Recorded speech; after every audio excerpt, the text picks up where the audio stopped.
Bonjour à vous les amis, j'espère que vous allez tous et toutes bien. Moi ça va plutôt super et aujourd'hui une vidéo qui me tenait beaucoup à cœur car vous savez que l'année 2020 touche bientôt à sa fin et de ce fait je voulais vous tourner cette petite vidéo qui vraiment me tient beaucoup à cœur car ça va me permettre de vous présenter quelques petites œuvres et notamment mes mangas préférés de cette année 2020, même si au moment où je vous parle on n'est pas encore tout à fait à la fin de l'année, mais quand cette vidéo sortira, bien évidemment on sera en novembre, donc on sera à un mois de la fin de l'année, donc je considère qu'il n'y aura pas de grosses sorties, à moins que, et dans tous les cas je mettrai un petit message épinglé dans les commentaires si jamais il y a quelque chose en plus que je dois rajouter et que je n'ai pas parlé dans la vidéo, par exemple, voilà, genre un manga supplémentaire. Donc aujourd'hui, je vais vous faire un petit top 5 de mes mangas préférés de l'année. Il y en a donc 3 au format physique et 2 au format scan, voilà, parce que je les ai pas en tome, soit parce que l'un d'entre eux n'est pas en tome, mais parce que l'un de l'autre, bah j'ai pas envie de l'acheter. Voilà, donc on va commencer par le 5e, il s'agit de Dr Stone. Vous savez que Dr Stone, je l'ai fait sur la chaîne pendant un petit moment et puis finalement je me suis un peu lassé de le faire. Mais je continue à lire tranquillement Dr Stone de mon côté. Alors je laisse quelques marges parce que je ne vais pas me forcer à le lire si ça me plaît pas. Mais Dr Stone, c'est un manga qui a atteint au jour d'aujourd'hui plus de 50% de son œuvre, enfin 50% de son histoire plutôt. Pardon. Et forcément, bah, ça me hype de plus en plus. Hein. Au moment où je vous parle, on est toujours sur l'arc de l'Amérique, donc contre le Dr Xeno. Je sais pas s'il sera fini au moment où je vous parle. Je pense qu'il sera peut-être fini, je sais pas du tout. Voilà, donc n'hésitez pas à me le dire s'il est fini, même si d'ici là, je pense que j'aurai déjà tout rattrapé sur les quelques chapitres que j'ai de retard. Mais Dr Stone, c'est un manga que j'ai suivi très tard et qui me plaît de plus en plus. Et en plus, son adaptation sa deuxième saison arrivera en janvier 2021. Donc forcément, je vais suivre ça assidûment. Dr Stone, c'est un manga qui a commencé à exploser suite à son animé, qui a fait beaucoup parler de lui. Donc oui, je le mets 5e parce que bah, il a de rudes concurrents derrière lui. Donc forcément, je le mets en dernière position derrière ses concurrents. En 4e position, on va retrouver Fuka que j'ai terminé. Alors je vous présente le tome 1 et pas le tome 20, hein, bien évidemment, parce que tant qu'à faire, je vous présente le premier tome. J'ai tous les tomes rangés ici, voilà, ils sont tous rangés dans ma mangatech. Fuka, c'est avant tout un manga de musique écrit par Guji Seo. Au moment où je vous parle, je n'ai toujours pas le tout premier tome de son nouveau manga qui s'appelle Hitman et les coulisses du manga. Je vous en avais déjà parlé dans un épisode de Actu Animé, que Hitman et les coulisses du manga était la nouvelle œuvre de Koji Seo qui est publiée dans le Weekly Shonen Magazine, bien évidemment. Et bah, j'ai adoré Fuka. C'est un manga donc de musique qui est très particulier parce que bah, c'est un manga de musique. Donc, ça parle de musique. Donc il y a des gens qui chantent, il y a une histoire à suivre, un groupe de musique, etc.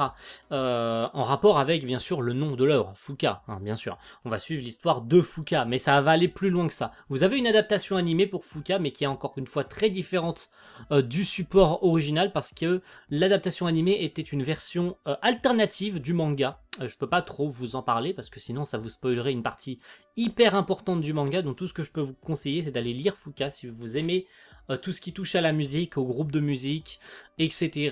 Je peux que vous recommander Fuka. J'aurais pu le mettre plus au-dessus, j'aurais pu le mettre dans le top 3, mais encore une fois, ses concurrents derrière sont assez impressionnants. Et voilà, je peux pas me permettre de le mettre au-dessus de 4. Je peux pas le mettre au-dessus de 4. Le numéro 3, il s'agit de Earth Gear, pour ceux qui connaissent Earth Gear. Alors, peut-être de nom, mais peut-être pas du tout. Earth Gear, c'est un manga qui est écrit par Tsuyoshi Takaki. Tsuyoshi Takaki est l'auteur de Black Torch. Voici donc le premier tome de Earth Gear. À l'heure actuelle, il y a 3 tomes. Le 4e sortira en janvier 2021. Il a été repoussé, il aurait dû sortir cette année, mais il a été repoussé à 2021 ce tome.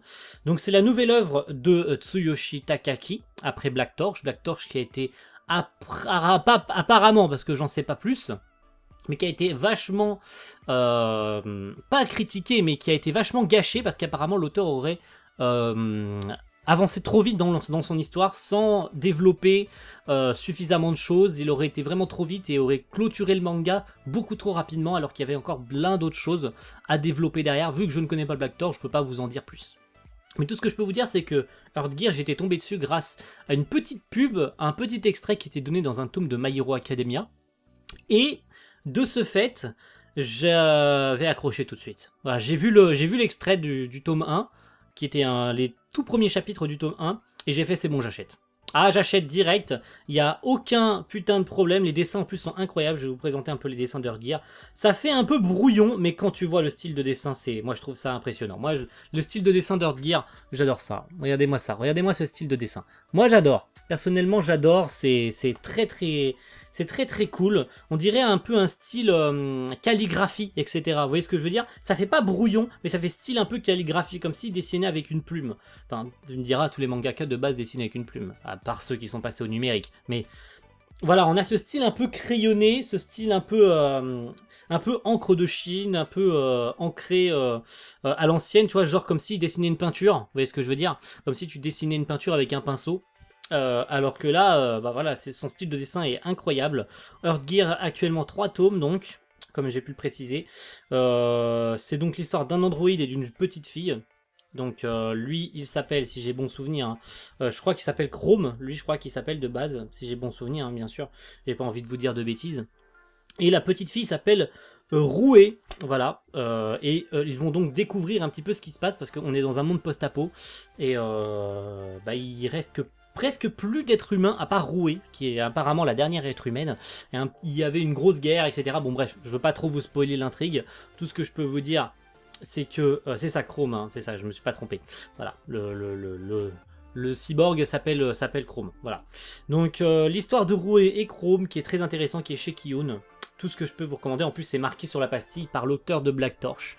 Donc voilà, comme ça si vous avez aimé Black Torch, je pense que vous aimerez Earthgear. Il n'y a aucun suspense là-dessus, parce que bah j'adore moi, personnellement je trouve ça impressionnant, je trouve qu'il est hyper cool comme manga, il n'y a absolument rien à dire. Mais vraiment, vraiment rien à dire, c'est impressionnant. Voilà, le deuxième, et pas des moindres, je vous en ai fait une vidéo approprié pour lui, parce que je trouve qu'il est encore trop sous-estimé. Je parle bien évidemment de Blue Lock. Blue Lock, je vous en ai fait une vidéo appropriée, vous pourrez aller la voir sur la chaîne, elle sera sortie courant octobre, donc si vous avez loupé cette vidéo, n'hésitez pas à aller la voir, je fais la promotion de Blue Lock, parce que je trouve que personnellement le manga est trop sous-estimé, il n'est pas encore licencié en France, au moment où je vous parle, hein. Ça se trouve au moment où cette vidéo sortira, il sera licencié, et dans ce cas-là j'aurais dit de la grosse merde, mais je trouve que le manga est trop sous-estimé, alors qu'il a quelque chose, et ses ventes s'explosent à chaque nouveau tome, donc je trouve que le manga est incroyable. Suivre les aventures d'Isagi à travers son ascension dans Blue Lock, je trouve ça incroyable. J'ai toujours pas rattrapé les scans au moment où je vous parle, mais mettre Blue Lock deuxième, c'était une évidence, mais vraiment une évidence, parce que voilà, j'ai pas d'argument, j'ai pas d'argument, j'ai absolument pas d'argument, mais je m'en fous, parce que je trouve que Blue Lock mérite plus que ça, et le mettre deuxième, c'était une évidence. Mais je peux pas le mettre premier, parce que le premier, bon allez, le premier, je vous le cache pas, hein, vous le connaissez tous, le premier n'est autre que Eden Zero. Bah bien sûr que oui, attendez, voyons, ça fait 2 ans que je vous fais Eden Zero sur la chaîne, c'est un manga que j'aime de tout mon cœur, Eden Zero, putain de merde. Je peux pas ne pas mettre Eden Zero en premier en fait. C'est le manga que j'attends chaque tome avec impatience. C'est le manga où je vous fais les chapitres sur la chaîne toutes les semaines. Je ne peux pas ne pas mettre Eden Zero premier. C'est impossible. Chaque chapitre est incroyable. Mashima va avoir le droit à son animé aussi. Voilà. Je peux pas ne pas mettre Eden Zero premier, c'est impossible pour moi de pas mettre Eden Zero premier. Eden Zero c'est un manga incroyable, je trouve que les gens se lancent pas dedans à cause du fait que c'est du Mashima et que les gens n'ont pas forcément apprécié Fairy Tail et qui trouvent qu'au départ Eden Zero est une copie de Fairy Tail parce que les personnages n'ont pas trop de personnalité qui leur est propre, etc. On retrouve un peu l'intrigue de Fairy Tail au départ, attention, mais ça se détache très rapidement de l'œuvre de Hiro Mashima, et ça part sur de la science-fiction, pas vraiment, parce que Mashima le considère pas tellement comme de la science-fiction, mais plutôt comme du fantastique. Mais voilà, Mashima Eden Zero, c'est parfait, pour moi, c'est le manga que j'ai kiffé cette année, il n'y a rien d'autre. Et c'est tout ce que je pouvais vous dire pour mon top 5, malgré qu'il y a beaucoup d'autres mangas que j'aurais pu mettre. Alors, dans mon top 5, attention, si je devais faire un top 10, il y aurait eu My Hero Academia, il y aurait eu Re:Zero, il y aurait eu Made in Abyss, il y aurait eu plein d'autres mangas, mais là dans mon top 5, malheureusement My Hero Academia n'en fait pas partie. Voilà, et pourtant j'achète tous les tomes. Je trouve My Hero Academia génial, mais bah, je peux pas le mettre dans mon top 5, parce que ça c'est des mangas que j'ai découverts, c'est des mangas que j'attendais avec impatience. Chaque mois, tous les 2 mois, je me disais putain c'est quand que Fuka sort son putain de 20e tome, parce qu'on l'a attendu très longtemps, il devait sortir au moment du confinement, et il a été repoussé jusque là en août, il devait sortir en mars. Pareil pour My Hero, mais voilà. Entre temps j'ai découvert Ordir, etc. Donc forcément il y a plein d'autres choses. Puis j'ai commencé à lire Dr Stone en scan. Puis j'ai découvert aussi Blue Lock qu'on m'avait recommandé, mais je m'étais pas lancé dessus tout de suite. Donc voilà, plein de choses sont arrivées à ce moment-là. Et je peux vous dire que mon top 5 il est inchangé pour plusieurs mois.